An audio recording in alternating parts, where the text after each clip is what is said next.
안녕하세요. 사랑하는 성도님, 소망의 주님이 우리와 함께 하십니다. 우리와 함께 하시는 주님을 찬양합니다. 기도합시다. 주님, 오늘도 주님의 말씀 앞에 섭니다. 말씀 앞에 설 때마다 저희들은 부족하고 부끄럽고 또 죄에 빠진 모습을 봅니다.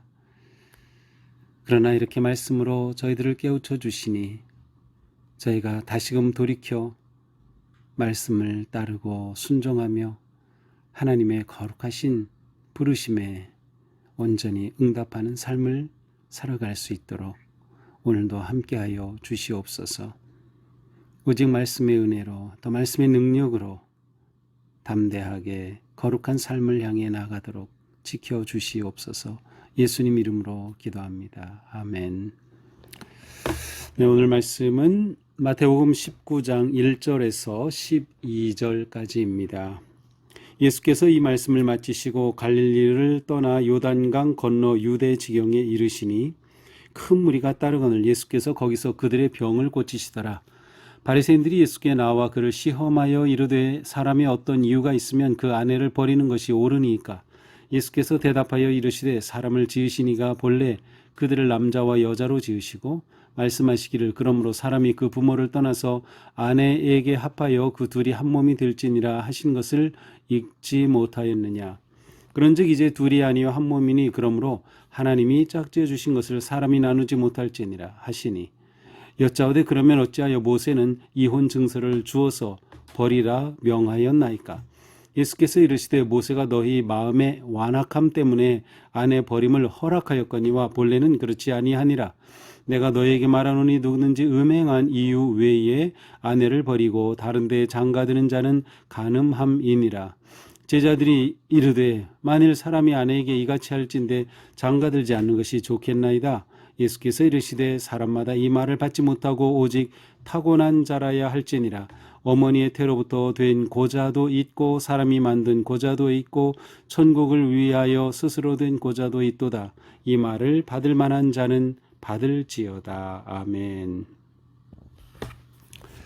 자, 이제 예수님의 이 복음 사역은 이제 무대가 점점 예루살렘으로 가까워집니다. 그래서 이제 오늘 말씀 예수께서 이 말씀을 마치시고 갈릴리를 떠나. 자, 갈릴리를 떠난다는 표현이 나왔어요. 이후로 예수님은 정말로 갈릴리 지역을 떠나서 남쪽 예루살렘을 향해 가십니다. 오늘 본문에서는 유대 지경에 이르셨다고 했는데 예수님이 이렇게 갈릴리를 떠나신 후에 다시 언제 오시는가 하면 십자가 달려 죽으시고 부활하신 후에 다시 오셔요. 그러니까 이번에 떠나신 이후에 십자가에 달리시기 전까지는 다시 올라오지 않으셔요. 그래서 갈릴리에서 이제 예루살렘으로. 자, 예루살렘은 항상 예수님이 십자가에 달려 돌아가실 곳입니다. 고난당하시고 죽으실 곳으로 예루살렘은 계속 언급되고 있어요. 자, 갈릴리를 떠나서 유대 지경으로 가시게 됩니다. 자, 이렇게 유대 지경으로 가시는 그 여정 가운데서도 예수님은 계속해서 사람들을 치유하시죠. 큰 무리가 따르거늘 예수께서 거기서 그들의 병을 고치시더라. 병들고 어려움, 가난한 자들을 향한 예수님의 긍휼의 마음은 계속되고 있어요. 그래서 계속 치유하죠. 그리고 뒤에 보면 실제로 치유하시는 사건도 또다시 이제 19장 후반부에 언급되고 있습니다. 자, 그렇게 유대 지경으로 이르르셨는데 바리새인들이 예수님께 와서 또 시험합니다. 그러니까 이들은 언제나 예수님을 어떻게 해서든 공격하고 무너뜨리려고 하죠. 이르되 사람이 어떤 이유가 있으면 그 아내를 버리는 것이 옳으니까. 자, 사람이 어떤 이유로 아내를 버리는 것이 사실은 이제 이혼하는 것이지만 이들의 표현은 아내를 버린다는 표현을 쓰고 있어요. 굉장히 좀 과격한 표현이죠. 실제로 이 당시에 여성들은 인간으로서의 존중을 제대로 받지 못했기 때문에 이런 표현들이 나오는 거죠. 아내를 버린다. 어떤 이유가 있으면 아내를 버릴 수 있습니까? 자, 이 당시 이 바리새인들은 이혼에 관해서 여러 가지 가르침들이 있었어요. 근데 이혼에 대해서 이혼 사유가 굉장히 좀 다양하게 여러 가지로 어떤 것이든 가능할 정도로 이렇게 생각하고 있는 사람들은 힐렐 학파에 속한 사람들이었고, 또 샴마이 학파라고 있었는데 샴마이 학파는 굉장히 보수적이어서 모세가 언급한 것 외에는 이혼의 사유가 될 수 없다라는 사람들이었어요. 자, 이 힐렐 학파 사람들은 어느 정도까지 이혼 사유가 허락이 되는가 하면, 아내가 빵을 굽다가 빵이 탔어요.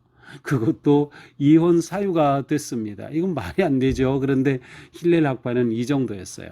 자, 이렇게 이혼 사유에 대해서 서로 생각이 다른 이 바리새인들이 이제 예수님께 와서 묻는 겁니다.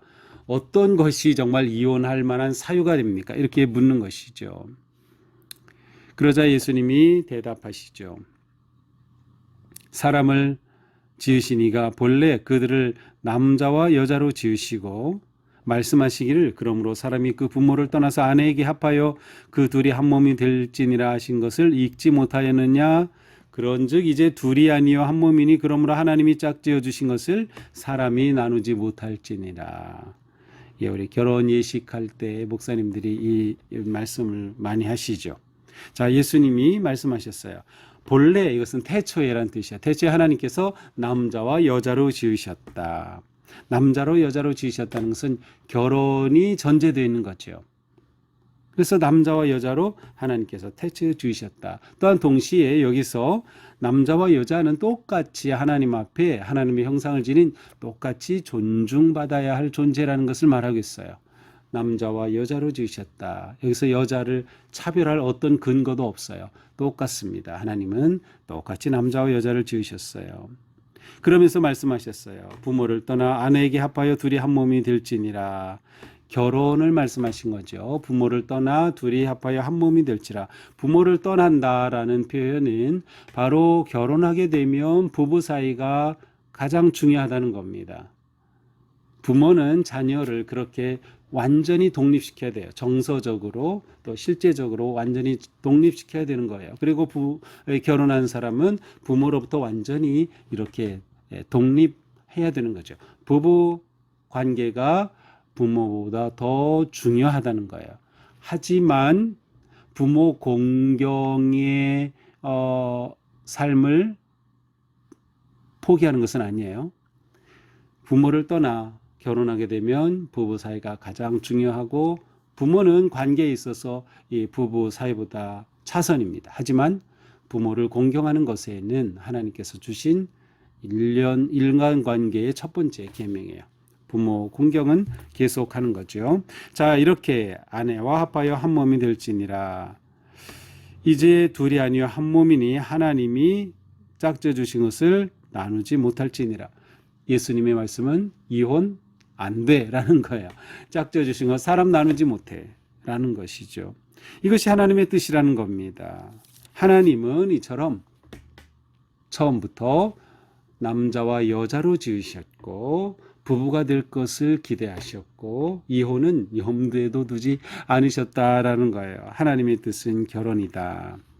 또한 여기서 남자와 여자로 지으셨다는 것을 보면서 우리는 요즘 계속해서 중요한 이슈인 그 동성의 문제, 동성 간의 결혼을 허락하는 거, 요즘 이제 한국에서도 동성 간에 둘이 함께 거주할 경우에 그것에 대해서 건강보험이라든지 이런 것을 지급해야 되는 거로 최근에 판결 나온 것 같다. 제가 어디서 본 것 같은데. 근데 요즘 이런 동성에 관한 문제들이 계속 중요한 이슈입니다. 근데 성경은 뭐예요? 하나님은 남자와 여자로 지으셨고 남자와 여자의 결합이 결혼이다라고 분명히 보여주시는 거죠. 자, 이렇게 하나님의 뜻은 이혼이 없다라는 거예요. 그러자 묻죠. 그러면 어째서 모세는 이혼 증서를 주어 버리라 명하였나이까? 그렇다면 어떻게 모세는 이혼 증서를 써주라고 했습니까? 그것은 이혼이 합당한 게 아닙니까? 라는 거죠. 네, 맞아요. 이혼 증서를 써주라고 했어요. 그러자 예수님이 말씀하시죠. 근데 모세가 그렇게 이혼 증서를 써서 이혼을 허락한 것은 사람의 완악함 때문에 그렇게 한 것이다. 사람의 완악함 때문에 아내의 버림을 허락하였거니와 본래는 그렇지 아니하다. 자, 하나님이 아담과 하와를 지으시고 둘이 부부가 되게 하셨을 때 헤어질 것을 계획하시고 하신 걸까요? 아니에요. 하나님의 계획 안에는 결혼까지였어요. 그런데 사람이 마음이 완악해졌기 때문에 사람이 불순종함으로 결국 모세의 그러한 법이 생긴 거다. 이것은 인간의 죄로 인해 생겨난 그러한 것이다라는 거죠. 그러면서 자, 모세가 그렇게 허락한 것과 같이 누구든 음행한 이유 외에 아내를 버리고 다른 데 장가드는 자는 간음함이니라. 음행한 이유가 아니라면 이혼하는 것, 그래서 아내를 버리는 것은 잘못이다. 그것은 오히려 간음이다라고 말씀을 하십니다. 자, 여기서 우리가 하나 더 짚어볼 것은 모세가 이혼 증서를 써주라고 했을 때 그것은 단순히 이혼의 합법화 문제보다 더 중요한 것은 이혼한 그 여인에게 이혼 증서를 써줌으로 인해서 그 여인의 인권을 지키는 그러한 가치와 의미가 있어요. 그래서 이 이혼 증서가 있는 여인은 정당하게 또 결혼을 할 수가 있는 거죠. 그래서 여기서 우리는 원래 하나님의 법이 여성을 보호하고, 사실은 이건 말이 좀 이상한데 원래 남자와 여자를 하나님은 차별하시는 것이 전혀 없어요. 똑같이 소중하고 존중받아야 할 존재로 지으신 거죠. 그런데 사람이 죄 가운데 빠지면서 인간 사회가 타락하고 이렇게 차별이 생기고 여성이 억압받고 하는 그러한 일들이 생겨난 거죠. 자, 제자들이 이 말을 듣고서는 예수님에게 이렇게 말해요. 만일 사람이 아내에게 이같이 할진대 장가들지 않는 것이 좋겠나이다. 아니, 좀 제자들의 생각은 도대체 뭐예요? 이럴 바에는 장가들지 않는 게 좋겠다고요? 이 제자들도 그 당시에 관습에 매여 있음을 알 수 있어요. 그러자 예수님이 말씀하시죠. 사람마다 이 말을 받지 못하고 오직 타고난 자라야 할지니라. 오직 하나님께서 그렇게 부른 자라야. 어떠한 일을 어머니 태로부터 고자된 자 있고 사람이 만든 고자도 있고 천국을 위하여 스스로 된 고자도 있도다. 이 말을 받을 만한 자는 받을지어다. 자, 고자는 그 단어 의미 자체는 이제 성적 기능을 상실한 사람을 고자라고 하지요. 그래서 신체의 기능이 정지된, 그렇게 일부러 그렇게 만들기도 하고 태어날 때부터 그런 사람도 있고, 그런데 여기서 말하는 고자는 사실 그러한 개념보다는 독신의 개념이 더 가까워요. 그래서 여기서 고자되었다라고 하는 것은 권리를 포기한 겁니다. 무슨 권리? 결혼할 권리를 포기한 거예요. 하나님의 뜻은 결혼이었어요. 하지만 하나님을 위하여 결혼을 포기한 자도 있을 수 있다. 천국을 위하여 스스로 고자된 자도 있다라는 것이죠. 다시 말하면 독신을 말해요. 하나님의 뜻을 위해서 독신된 자도 있다라는 주님의 말씀이죠. 자, 오늘 말씀은 결혼과 이혼에 관한 말씀입니다. 오늘 말씀을 보면서 우리는 결혼 그리고 가정은 거룩하다라는 것을 우리는 봐야 돼요. 왜냐하면 이것은 하나님의 창조 때부터의 계획 안에 있었어요. 남자와 여자로 지으시고 부부가 되고 또 가정을 이루는 것은 하나님의 태초부터 가지고 계셨던 계획이다라고 하는 것이죠. 따라서 결혼을 하여 가정을 이루게 되었을 때 그 가정을 잘 지켜야 한다. 가정을 거룩하게 지켜야 한다라고 하는 것이죠. 그러나 우리 사회 안에는 또한 결혼 후에 이혼한 분들도 많이 계셔요. 우리 교회도 이혼하신 분들이 계신데 교회는 이렇게 이혼한 분들에 대해서, 또한 요즘은 이제 독신자들도 많이 있는데 독신인 분들에 대해서 교회는 그들을 또한 존중하고 그들을 배려하며 그들도 우리와 함께 믿음 생활을 잘 할 수 있도록 해야 한다. 그래서 그 일로 인해 어떤 차별을 받게 해서는 안 된다라고 하는 것이죠. 여기서 우리가 봐야 할 것은 최고의 가치는 하나님의 나라라고 하는 것이에요. 가정을 이루었을 때에도 거기서 중요한 것은 하나님의 나라입니다.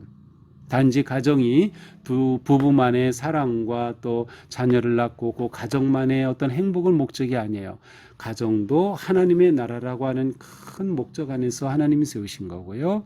독신도 싱글도 하나님의 나라라고 하는 그러한 큰 틀에서 세우신 거예요. 그러니 결혼을 하였든 하지 않았든 또 이혼을 하였든 어떠한 상황이든 우리는 같은 방향을 향해 가고 있어요. 하나님의 나라를 세우는 거죠. 천주교에서는 신부들은 독신이죠. 그러니까 하나님의 나라를 위해 스스로 고자된 자에 해당되는 분들이죠. 이분들은 온전히 하나님을 위해 스스로 자신이 결혼할 권리를 포기한 분들이에요. 우리는 우리의 삶이 독신이든 싱글이든 이것은 모두 하나님께서 나를 택하시고 자녀 삼아주시고 하나님의 나라를 위해서 세워주셨구나라고 하는 그러한 어떤 사명을 우리가 기억하면서 또한 결혼하신 분들은 가정을 건강하고 거룩하게 잘 지키고 부부가 사랑하고 또 가족이 그렇게 세워지며 또 싱글인 분들은 또한 그 싱글인 그 위치에서 하나님의 나라를 바라보며 하나님의 사랑 안에서 거룩하고 아름다운 믿음의 삶을 살아가는 것이죠. 이렇게 우리는 우리의 삶 속에서 오직 주님의 은혜를 누리는 그러한 삶, 주님의 은혜 안에 거하는 삶, 그리고 우리는 어떤 상황이든 그곳에서 하나님의 나라를 추구하며 거룩한 삶을 살아가는 복된 주님의 자녀가 되기를 축복합니다. 기도하겠습니다. 주님, 오늘 말씀은 예수님께서 결혼과 이혼에 관해 주신 말씀입니다. 우리는 이 말씀을 보면서 결혼의 소중함을 다시금 또 생각하면서 또한 우리 교회와 또 우리의 믿음의 삶이 가정을 잘 지키고 또 거룩하게 지켜가는 삶이어야 함을 깨닫습니다. 주님, 우리 교회 모든 가정마다 미움이 사라지고 고통이 사라지고 관계가 회복이 되며 주님의 사랑과 은혜 안에 복된 가정 이루게 하여 주시옵소서. 부부 간에, 부모와 자녀 간에, 또 자녀들 간에 행복하고 거룩한 그러한 관계가 회복이 되며 하나님께서 주시는 큰 사랑과 은혜를 누리게 하여 주시옵소서. 우리 교회도 많은 독신자들이 있고 또 이혼하신 분들도 있습니다. 그분들 똑같이 우리와 함께 믿음 생활을 하며 하나님의 나라를 세워가며 우리가 거룩한 믿음의 공동체를 세워가는 주님의 복된 저희들 되게 하여 주시옵소서. 우리에게 가정 주신 것 감사하고 또 우리에게 주신 삶의 자리가 사명의 자리임을 기억하며 오늘도 믿음으로 승리케 하여 주시옵소서. 예수님 이름으로 기도합니다. 아멘. 네, 오늘도 주님의 은혜 안에서 우리의 삶이 거룩하고 또 복된 삶 되기를 축복합니다. 사랑합니다.